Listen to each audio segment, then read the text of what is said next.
सुनो, का हो, का कहत हो? कई दिना से हमार मन बड़ा मिचलाता। अरे का भाई तोरे मन में? अब हमके का पता, लेकिन बार बार उल्टी घनी होता हो तो नहीं खे। अच्छा सुना, सुनावा। आवताओ काई कौन करताओ पैया। अरे ई का कहत हो? सही कहता नहीं हो। आवताओ काई कौन करताओ पैया, ले आई देता राजा जी जाके दवैया। जान कोनो मेडिकल से एक आध थोड़ा दवाई लिया। अच्छा तो के दवाई चाहत ह? हाँ हो। सुना, चाहता खटैया काहे मांगलू दवैया। बड़ा मुझक्कड़ बड़ा हो।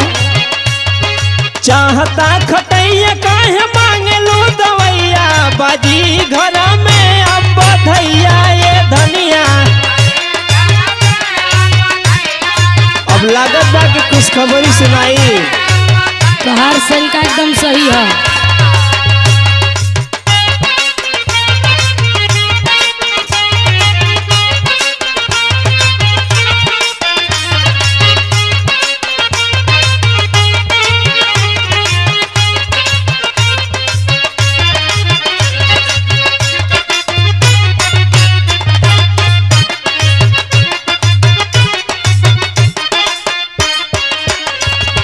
सुना, सुनावा।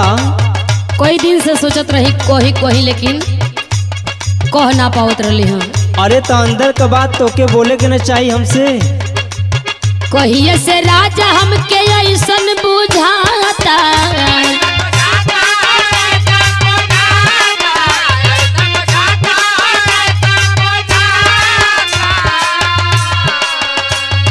चटक मटक खाए खाती मन पगलाता।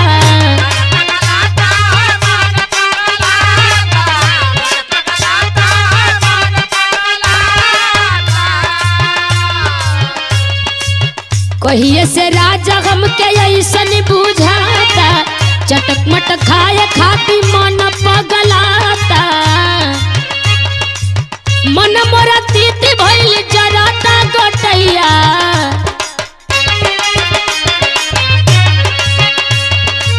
मन मोरा तीती भइल जराता गोटैया, लियाई देता राजा जी हमके दवैया।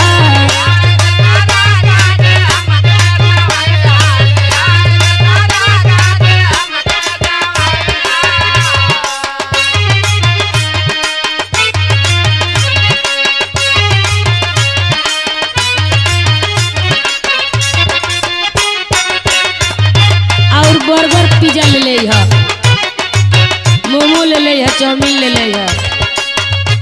अच्छा दवाई चाहे कि बर्गर पिज्जा खैबू? आ वो ले ले बता का गरीब हो जीवा। सुना, बोला, काम धम छोड़ा करायब आराम हो।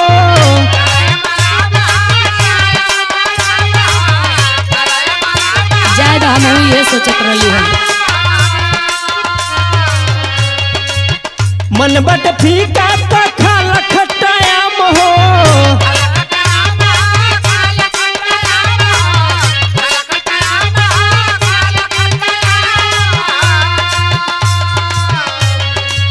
काम धम छोड़ा करायब आराम हो। मन बट फीका तो खाला खटायाम हो। और सुना, बोला, ढेरों दिन बीतला थोड़ा बा समैया, बाजी घर में अब बधैया ये धनिया।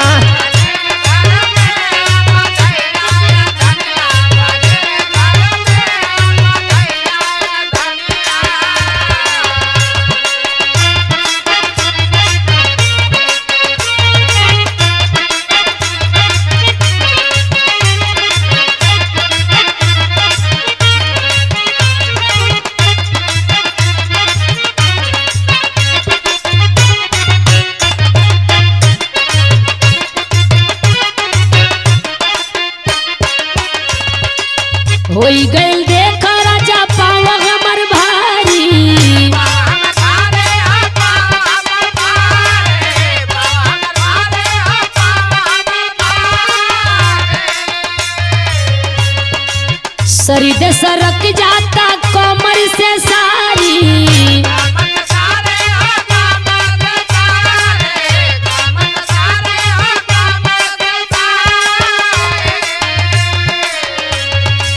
होई गई बाट देखा राजा पाँव भारी, यही से सरक जाता कमर से सारी। और सुना सुनावा। मनीष पिया दिहला,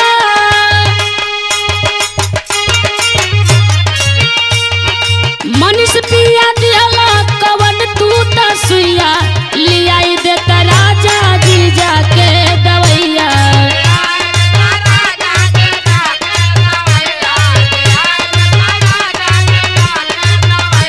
बाजी घर में अब धैया ये धनिया, लियाई देता राजा जी जाके दवैया। बाजी घर में अब धैया ये धनिया, लिया देता राजा जी जाके दवैया। अरे दर्द दवाई के चिंता छोड़ा, अब खाली जाके तू आराम करा। चला यो ठीक है बा।